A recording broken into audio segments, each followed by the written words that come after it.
यहाँ पर सारी जानकारियाँ सही दी जाती है, फिजूल का वक्त बर्बाद नहीं किया जाता है। गायत्री साधना जप वो अनुष्ठान के हजारों नियम हैं। अनेकों सवाल मन में चलते हैं, कब साधना करनी चाहिए, कितनी माला करनी चाहिए। अभी ठंड के मौसम में बिना स्नान किए माला जप कर सकते हैं? कितने माला और कैसे करने से जप का विशेष लाभ मिलेगा? कहीं कहीं तो यह भी सुनने में आएगा कि गायत्री तो सिर्फ ब्राह्मणों के लिए है। कोई यह भी कहेगा कि कलयुग में गायत्री शापित है। आप यह भी सुनते हैं कि वो परिजन 40 दिन के अस्वाद अनुष्ठान पर हैं। वो परिजन पिछले 5 वर्षों से नवरात्रि कर रहे हैं, लेकिन फिर भी घर में कलह क्लेश, अशांति, आर्थिक तंगी बनी रहती है। कहीं कहीं तो यह भी देखा जाता है कि खुद गायत्री परिवार में बहुत एक्टिव हैं, लेकिन अपने घर के सदस्यों को भी दीक्षा नहीं दिला पाए।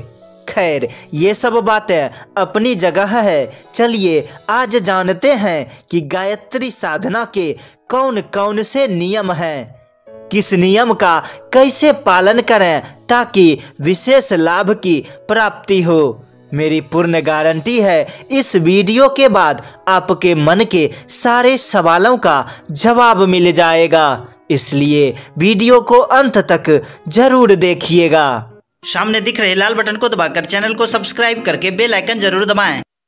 भगवान ब्रह्मा से ऋषि विश्वामित्र ने गायत्री महामंत्र की प्राप्ति करके इसे एकत्व कर दिया। हमारे परम पूज्य गुरुदेव वेदमूर्ति तपोनिष्ठ पंडित श्री राम शर्मा आचार्य जी ने गायत्री महामंत्र की कठिन आराधना करके इसे जन जन तक पहुंचाया। हम सभी अपने अपने तरीके से गायत्री साधना कर रहे हैं, लेकिन लाभ कुछ भी नहीं है। आगे चलकर आपको बताऊंगा कि अपने परम पूज्य गुरुदेव के अनुसार गायत्री साधना कैसे करें। आपके बहुमूल्य समय को गवाए बिना शुरू करते हैं आज का विशेष वीडियो। आज मैं आपको एक आम आदमी बनकर गायत्री महामंत्र से जुड़े सारे नियमों को बताऊंगा। गायत्री साधना के लिए हजारों नियम बनाए गए हैं। ब्रह्म मुहूर्त में करो, स्नान करो, पीले वस्त्र पहनो, धोती पहनो, हवन आदि नियमों की कोई कमी नहीं है। नियम बनाने वालों ने हजारों वर्ष पहले बना दिया। उन्होंने कल्पना भी नहीं की कि वर्तमान समय में हम लोगों से कितने नियमों का पालन हो पाएगा। एक वर्ग है जो नियमों के डर से गायत्री साधना करता ही नहीं। एक वर्ग है जो सोचता है गलती हो गई तो नकारात्मक प्रभाव पड़ेगा, वो गायत्री साधना का नाम भी नहीं लेते। एक दूसरा वर्ग है जो नियम सुनकर ही सोचता है कि मुझसे नहीं हो पाएगा। इन नियम बनाने वालों ने एक बाहुल्य वर्ग को गायत्री साधना से अलग कर दिया, जिसमें गृहस्थ जीवन के परिजन, छात्र आदि को गायत्री साधना से वंचित रखा गया। वर्तमान समय में गायत्री साधना कौन कर रहे हैं? जो नौकरी से रिटायर हैं या कोई काम नहीं है। मुझे पता है कि आप गायत्री साधना करते हैं, लेकिन आपके उम्र के कितने लोग आसपास में साधना करते हैं? बहुत ही कम, जो नगण्य है। यहाँ तक कि आप अपने परिवार में गायत्री साधना करने वाले अकेले साधक हैं। मध्यकालीन भारत में अंग्रेजों के रुपयों पर पलने वाले ब्राह्मणों ने गलत नियमों को जानबूझकर समाज में फैलाया ताकि भारतीयों को उसकी संस्कृति व सभ्यता से दूर किया जाए। आप एक ईमानदार ब्राह्मण हैं, आप अन्यथा न लें। वीडियो देखने वाले हर गायत्री परिजन अपने अपने स्तर से इस रूढ़िवादी परंपरा को तोड़ रहे हैं। हमारे परम पूज्य गुरुदेव ने कभी भी कठिन नियम नहीं बनाए। अब नियमों के कारण गायत्री साधना ही ना करें, यह तो गलत बात है। जो थोड़ी बहुत लाभ मिलेगी उससे भी आप वंचित रह जाएंगे। आज आप कान खोलकर सुन लें, नियम वही जो आपके लिए सरल हो। आपको जब समय मिले, जिस अवस्था में मिले, आप अपने अनुसार माला जप, मानसिक जप, यहाँ तक कि चलते फिरते गायत्री साधना आराम से कर सकते हैं। अब आप सोच रहे होंगे कि किसी भी अवस्था में साधना करने पर उसका गलत प्रभाव पड़ गया तो क्या होगा। याद रखें, गायत्री हमारी माता है। आपकी माँ आपके हर गलतियों को माफ़ कर देती है, चाहे गलती कितनी भी बड़ी हो। उसी प्रकार माँ गायत्री हमारे हर गलतियों को माफ़ कर देती है। दूसरी बात, हमें अपने आराध्य के प्रति श्रद्धा व विश्वास होना चाहिए। अपने आराध्य के प्रति निश्चल प्रेम होना चाहिए। माता सबरी ने जूठा बेर भगवान राम को खिलाया और भगवान ने खुशी खुशी खाया भी। डाकू उंगली माल राम के जगह मरा मरा बोलते थे, फिर भी उन्हें मोक्ष की प्राप्ति हुई। आप गायत्री महामंत्र का ठीक से उच्चारण नहीं कर सकते, फिर भी साधना करें, आपको लाभ ही लाभ मिलेगा। बच्चे नर्सरी में नामांकन लेते हैं, उसके बाद बोर्ड की परीक्षा देते हैं और आप चाहते हैं डायरेक्ट ब्रह्म मुहूर्त में जगकर पीला धोती पहनकर मंत्र चादर ओढ़कर गायत्री मंत्र माला जप के द्वारा करूं। आप चाहते हैं गायत्री साधना में डायरेक्ट बोर्ड की परीक्षा दे दूं, तो यह कैसे संभव है। पहले नर्सरी में नामांकन लें। किसी भी अवस्था में किसी भी समय अपने अनुसार गायत्री साधना शुरू करें। उसके बाद तो आप विशेष हैं ही, प्रतिभावान हैं ही। गायत्री साधना की बोर्ड परीक्षा में फर्स्ट डिवीजन क्या 10 CGPA मार्क से आप पास करेंगे। वीडियो को कट न करें, कुछ ही सेकंड बाद आपसे वो बातें शेयर करनी है जो आप नहीं जानते। आपसे नम्र निवेदन है, इस वीडियो को अपने परिवार मित्रों गायत्री परिजनों के पास शेयर जरूर करें, ताकि अपने परिवार की बात ज़्यादा से ज़्यादा लोगों तक पहुँचे। अब कुछ महत्वपूर्ण बातें, विशेष जानकारियां हमारे ईमानदार, कर्तव्यनिष्ठ, प्रतिभावान विशेष साधकों के लिए। साधारण स्तर का जीवन क्रम अपनाकर की गई उपासना नित्य नियम है। अनुष्ठान का स्तर विशेष है, उसके साथ अनेकों प्रतिबंध, नियम, विधान जुड़े रहते हैं, अतएव उसका प्रतिफल भी विशेष होता है। पुरस्चरण का विशेष विधि विधान है, उसमें अनेक प्रयोजनों के लिए अनेक मंत्रों एवं कृत्यों का प्रयोग करना पड़ता है। वह कर सकना उस प्रयोजन के लिए प्रशिक्षित संस्कृतज्ञों के लिए ही संभव है। साधारणतया अनुष्ठानों का ही प्रचलन है, सर्वसाधारण के लिए वे ही सरल है। अनुष्ठान 3 स्तर के हैं। लघु 24,000 जप का 9 दिन में संपूर्ण होने वाला, मध्यम 1.25 लाख का 40 दिन में होने वाला, उच्च 24 लाख का जप 1 वर्ष में संपन्न होने वाला। लघु में 27 माला, मध्यम में 33 माला और उच्च में 66 माला नित्य जपनी होती है। औसत 1 घंटे में 10-11 माला जप होता है। इस हिसाब से लघु और मध्यम में प्रायः 3 घंटे और उच्च में 6 घंटे नित्य लगते हैं। यह क्रम 2 या 3 बार में भी थोड़ा थोड़ा करके पूरा हो सकता है। यों प्रातः काल का ही समय सर्वोत्तम है। शरीर, वस्त्र तथा उपकरणों की शुद्धता, षटकर्म, पंचोपचार, जप, ध्यान, सूर्याध्यान, यही उपक्रम है।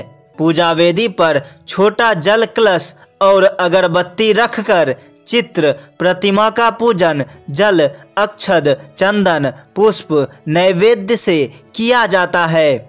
आवाहन विसर्जन के लिए प्रारंभ और अंत में गायत्री मंत्र सहित नमस्कार किया जाता है। जप के साथ हवन जुड़ा हुआ है। प्राचीन काल में जब हर प्रकार की सुविधा थी तब जप का दशांश हवन किया जाता था। आज की स्थिति में शतांश पर्याप्त है। 24,000 के लिए 240, 1.25 लाख के लिए 1250, 24 लक्ष के लिए 24,000 आहुतियाँ देनी चाहिए। यह एक परंपरा है। स्थिति के अनुरूप आहुतियों की संख्या न्यूनाधिक भी हो सकती है, पर होनी अवश्य चाहिए। अनुष्ठान में जप और हवन दोनों का ही समन्वय है। गायत्री माता और यज्ञ पिता का अविच्छिन्न युग्म है। दो विशिष्ट साधनाओं में दोनों को साथ रखकर मिलान होता है। हवन हर दिन भी हो सकता है और अंतिम दिन भी। हर दिन ना करना हो तो जितनी माला हो उतनी आहुतियाँ, अंतिम दिन करना हो तो समूचे जप का शतांश। यज्ञवेदी पर कई व्यक्ति बैठते हैं तो सम्मिलित आहुतियों की गणना होती है। जैसे हवन पर 5 व्यक्ति बैठे हो तो उनके द्वारा दी गई 100 आहुतियाँ 500 मानी जाएंगी। 240 आहुतियों के लिए 6 व्यक्ति एक साथ बैठकर हवन करें तो 40 बार आहुतियाँ प्रदान करने से ही वह संख्या पूरी हो जाएगी।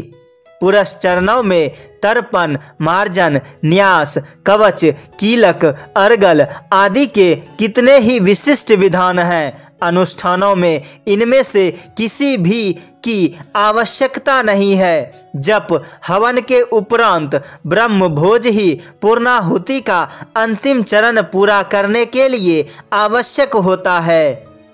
यह कार्य ब्राह्मणों या कन्याओं को भोजन कराने के साथ पूरा होता है। सच्चे ब्राह्मण ढूंढ पाना अति कठिन है। जो हैं वे परान्न खाने को तैयार नहीं होते।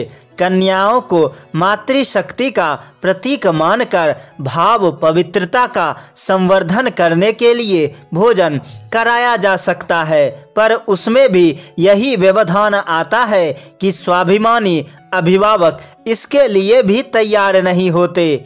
ढूंढ निकाली भी जाए तो दान की प्रतिक्रिया का अनुमान लगाने पर उसका परिणाम भी कुछ उत्साहवर्धक नहीं दिखता। इन परिस्थितियों में ब्रह्म भोज का सही स्वरूप ब्रह्मदान हो सकता है। ब्रह्मदान अर्थात सद्ज्ञान का दान। यह युग निर्माण साहित्य के वितरण द्वारा पूरा हो सकता है। एक एक आहुति पर 1 नया पैसा ब्रह्मदान के लिए निकाला जाए।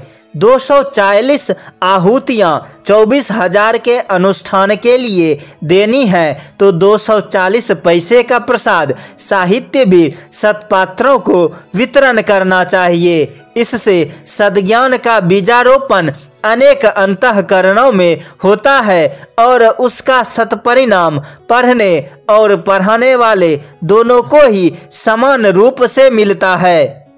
अनुष्ठान में अधिक अनुशासन पालन करना पड़ता है। जप का समय, संख्या, दैनिक क्रम एक साथ बनाकर चलना पड़ता है। अनिवार्य कारण आ पड़े तो बात दूसरी है, अन्यथा उपासना का निर्धारण क्रम आदि से अंत तक एक ही रस की चलते रहना चाहिए। उसमें उलट पुलट अनिवार्य कारण होने पर ही करना चाहिए और वह भी न्यूनतम मात्रा में। अनुष्ठान के दिनों में 5 तप संयम साधने पड़ते हैं।